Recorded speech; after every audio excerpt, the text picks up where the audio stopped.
Hello, students. So, today we are going to do The Love of a Good Woman, a short story by Alice Munro. So, first of all, we are going to do a summary of this story. You should watch this lecture after you have read the story on your own. Okay, okay. So, the story begins, and yes, one thing more whichever words I would feel that it would be difficult for you to understand, I would write it down so that you can see the spellings and how I'm pronouncing it. Okay, so let's start. Well, the love of a good woman. The story begins with the description of a museum. Okay, museum. I hope you understand museum. With the description of a museum in Wally. Wally is the name of a place. Wally, which preserved photos, butter churns, horse harnesses, apple peeler, etc., since last 2 decades. That means all the things that are not of any use. Okay. Now, there was a red box with the letters D M villains, comma, optometrist.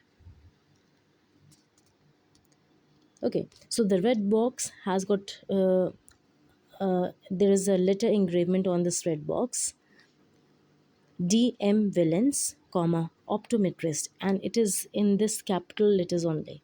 Okay, now that has also been preserved. A note beside it says that the red box belonged to Mr. DM Villains, an optometrist who drowned in the Peregrine River. Okay, I'm writing it for you. Peregrine River. Okay, in the year 1951. Okay, and that it was donated by an anonymous person. That means we do not know कि किसने उसको donate किया था इस museum को. ठीक है.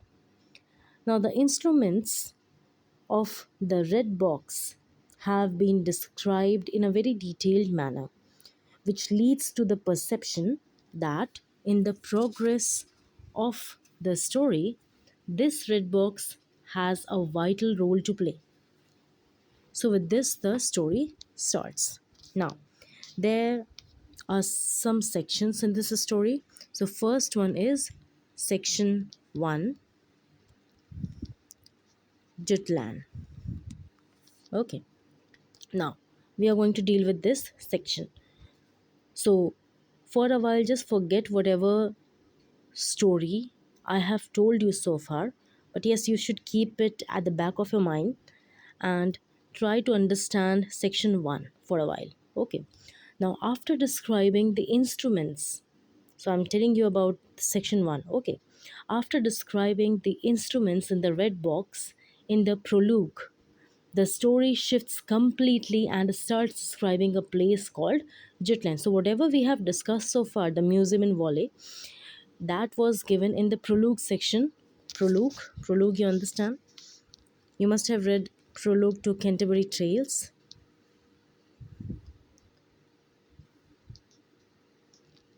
Right? Prologue.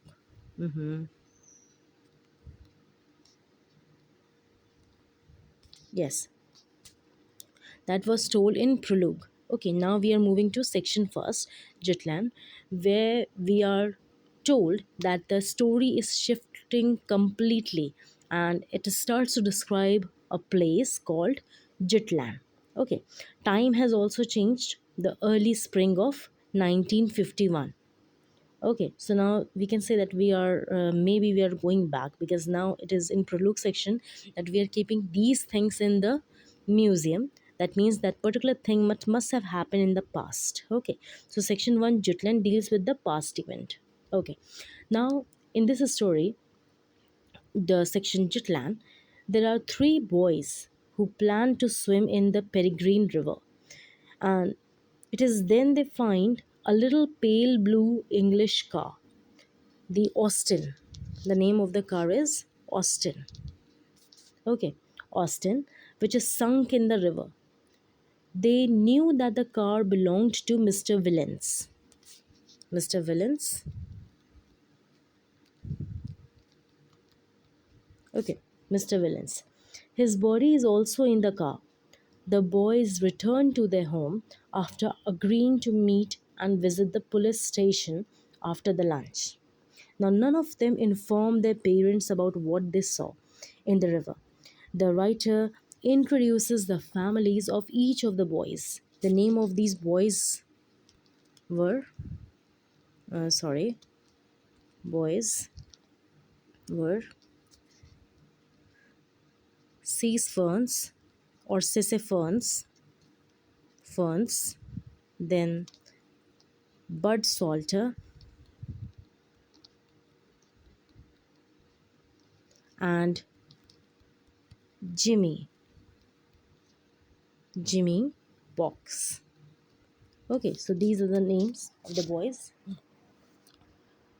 So perhaps the writer is telling about the family or introduces the families of each of the boys just to justify as to why none of them said anything at home about such a big news. After all, they found a car in the river, in the Peregrine River, that too with the body of Dr. Villains. Right. So it's a very big news, but even then they do not disclose this thing to their family. They chose not to disclose this news, this big news to their family. So now the writer gives us the details of the families of each of the boys. Now we are going to understand the kind of family these boys had. So first is Sisyphus. Now Sisyphus lives with his weak mother and drunken father, who was also a brute. Bud Salter has three siblings. The conflict among the children frustrates the mother, and so she asks Bud to grow up. So there was something that was happening between Bud and his siblings, because of which his mother scolds him and he says that he should now grow up. Okay, now Bud is also not able to say anything because of his mother, because she was angry. Jimmy Box had a big family, but they live in a very small house. Because of this reason, he could not find privacy at home, and he too did not tell about the drowning of Mr. Villains. Now, while they were going to the police station, they came across Mrs. Villains. Mrs. Villains. Yes. Okay. Who gave them forsythia flowers? I should spell it for you. Forsythia. Forsythia flowers. Okay. They didn't inform her about the death of her husband, and they move on to the police station to meet Captain Turvitt. The name of captain is Captain Turvitt. Turvitt. Okay. Yes. They tell about the drowning of Mr. Villains to him, which the captain could not hear as he is without his hearing aid. Hearing aid, जो कान में सुनने में दिक्कत होती है तो वो कान में कुछ मशीन लगाते हैं, वो लेके नहीं आया था captain ट्रेविट, and because of this reason he had problem in listening to the boys, problem in understanding whatever these boys were telling him. Okay, the boys insulted him and they returned to their homes. Now, after returning to home, Bud tells his mother, who calls the police. Mrs. Villains has been informed, and she says that she decided to contact the police if Mr. Villains would not come back until dark. Now, the three boys got the nickname Dead Man. Okay, Dead Man. This was the nickname that these three boys earned by disclosing the death of Mr. Villains. Okay, now the story, yes, now the story again shifts. Now we are going to read section 2, which is named as Heart Failure. So, again, what you need to do is you need to keep prologue section and section 1 Jutland at the back of your mind and start to understand section 2, that is heart failure, in a fresh manner. Okay. Now the story again here shifts, and we came across a woman named Enid, who is uh, Enid is seen as a Enid is seen nursing a patient. Okay, Enid, the name of the nurse is Enid, and she is being seen nursing. Nursing means to by nursing. Sorry, nursing. Okay, nursing. That means she is taking care of a patient named Mrs. Quinn. Quinn. Okay, and Quinn was suffering from a disease called glomerulo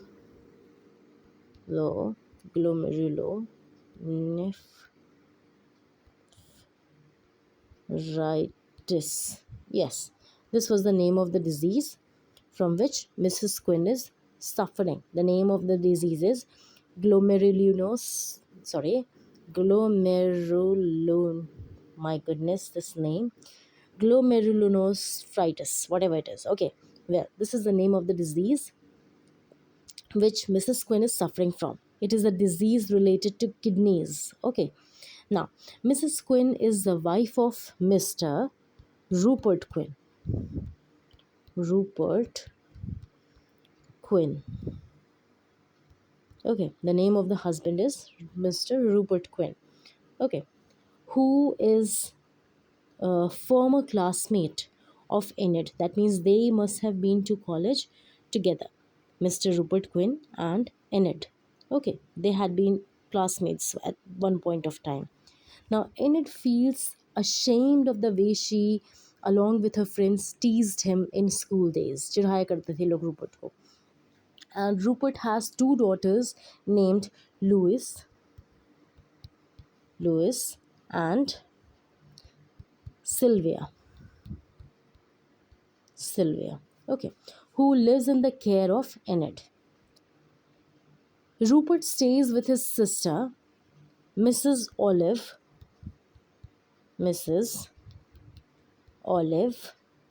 Green. Green. Okay, so this is the name of Rupert's sister. So he stays with Mrs. Olive Green, who is his sister, and he regularly pay visit to his sick wife and the children. Okay, now Mrs. Quinn has become cranky because of her bad health. It seems that she has been suffering from a long time, and Enid dislikes her for her barbaric nature. Mrs. Quinn always thinks that none of her family members like her and that her husband is waiting for her to die. She dislikes even her own children. The children, too, do not have any emotional attachment to their mother. Now, when Enid's father was so this is a story about Mrs. Quinn and her husband, Mr. Rupert. Okay, Quinn. Now we come back to Enid, and we get to see that when Enid's father was at the verge of death, he made Enid promise him that she would never become a hospital nurse because women become coarse. Now, this is the opinion of her father. Coarse means सख्त हो जाते हैं.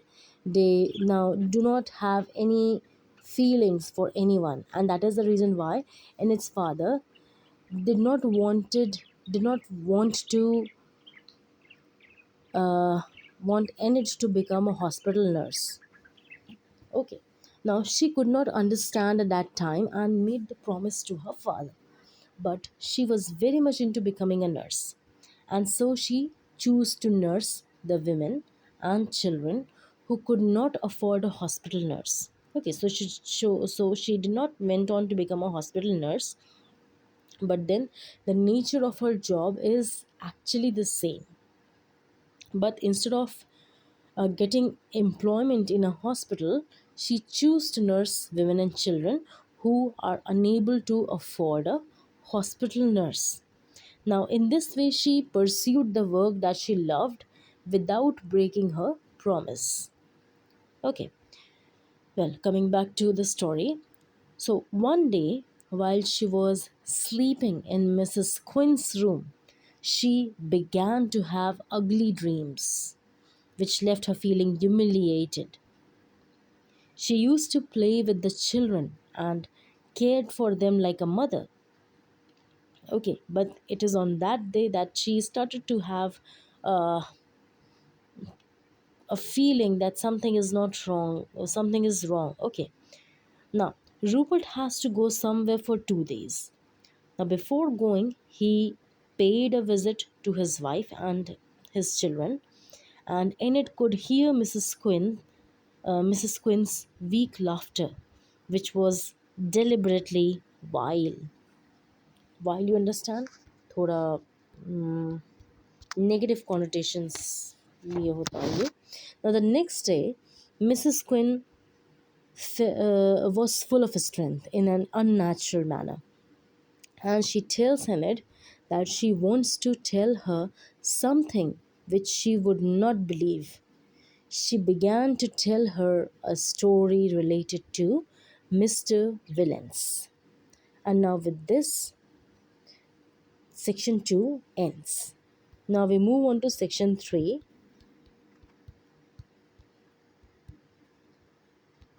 The name is Mistake. Okay, the name of section 3 is Mistake. Okay. Now, Mr. Villains, we are not shifting the story. Mr. Villains, we are just continuing from there. Mr. Villains is examining. Actually, we are not exactly continuing from there. It is Mrs. Quinn who is telling the story to Enid. Okay, this is we are talking about that story in section 3, Mistake. Okay, so let's start. So Mrs. Quinn was being examined uh, by Mr. Villains. He was examining the eyes of Mrs. Quinn, and while doing so, he placed his hands on her legs for balance. Now he started to behave, it felt that he has started to behave immodestly. Okay, and just then Rupert came in the room. Okay, now because Rupert has come unexpectedly and he took Mr. Villains for attempting to rape Mrs. Quinn. He got so much enraged that he jumped on Mr. Villains and banging him on the floor. Okay, now Mr. Villains was dead. Mr. and Mrs. Quinn now decides to dispose of the body by throwing him along with his car in the river. Now, having Rupert left to carry out the plan, Mrs. Quinn started to clean the house, hiding all the evidences. She hid Mr. Villain's red box, burned her clothes, and repainted the floor. The burning of her clothes made a horrible smell, which made her sick. Her back started paining while she was painting the floor. And it was this that marked the beginning of her sickness. Nobody could know that Mr. Villains is being murdered. The newspapers said that his car met with an accident and that he drowned in the river. Okay, so this was the mistake that Mr. and Mrs. Quinn made, that of killing Dr. Villains mistakenly. Okay, by mistake. Now, with this, we end section 3.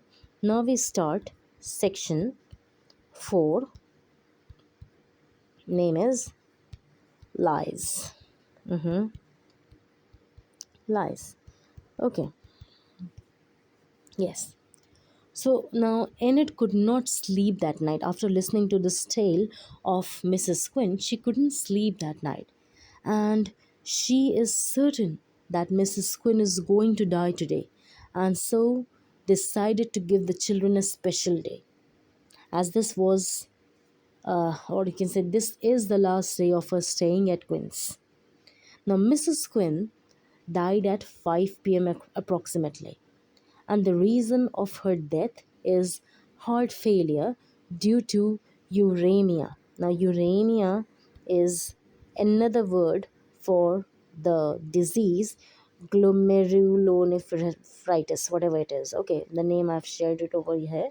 This uh, disease, it can also be known as uremia. Okay, now Rupert did her funeral. Mrs. Green took the children with her, and after the funeral, Enid asks Rupert to row her out to uh, the middle of the river to get a picture of the riverbank. Okay, row her out means boat पे उसके बैठ करके they will go. Okay, now Enid plans to tell him in the midst of the river that she does not know swimming, and then she would ask him whether the story of Mrs. Quinn is true. If it is not true, he would hate her for asking such a question, and if it is true, he may throw her in the river and let her sink in order to cover his crime. So, this was the plan of Enid. Okay, plan, you can say whatever you call it. Well, so, or it may happen, she believes it may happen that if he commits that he has murdered Mr. Villains and did not take any action against Enid, she would persuade him to commit his crime legally in order to free himself from this burden. Okay, so she comes back out of her daydream and visits the room of late Mrs. Quinn. So she was just daydreaming everything, whatever she was doing. Okay, now she comes back out of her daydream and visits the room of late Mrs. Quinn, and she could hear those words that Mrs. Quinn said while beginning that story. Lies. I bet it's all lies. Okay, I'm quoting that thing for you. One second. Lies. I bet it's all lies. Okay, this is what she said before beginning that story that she told uh, to Enid. Now, Enid recalls that when she was a child of about 4 or 5 years old, she saw her father with a woman caressing her. Her mother said that it was a dream. Okay, it was just a dream and she should not bother about that. Now, Enid concludes that a sick person's mind, a dying person's mind, and even her own mind when asleep are full of all kind of trash. So, whatever story Mrs. Quinn told her may not be true. She began to weep. She began to weep out of relief that she does not know anything about Mr. Villain's death. And so, while the crime is covered, there is a possibility for her and Rupert. And she is embarrassed to think of her melodramatic attire. She's also embarrassed about that. Okay. Now, Rupert gave her boots to wear to the river. She thinks to make this house into a place that had no secrets from her. She keeps on waiting for Rupert to bring the boat and row her to the river. And with this, the story ends. So now it is on you that you make relations between the sections, different sections of the story, that is the Produk, section 1, Jutlin, section 2, hurt failure, section 3, mistake, and section 4, lies. Okay, so this was the summary of The Love of a Good Woman by Alice Munro. Thank you.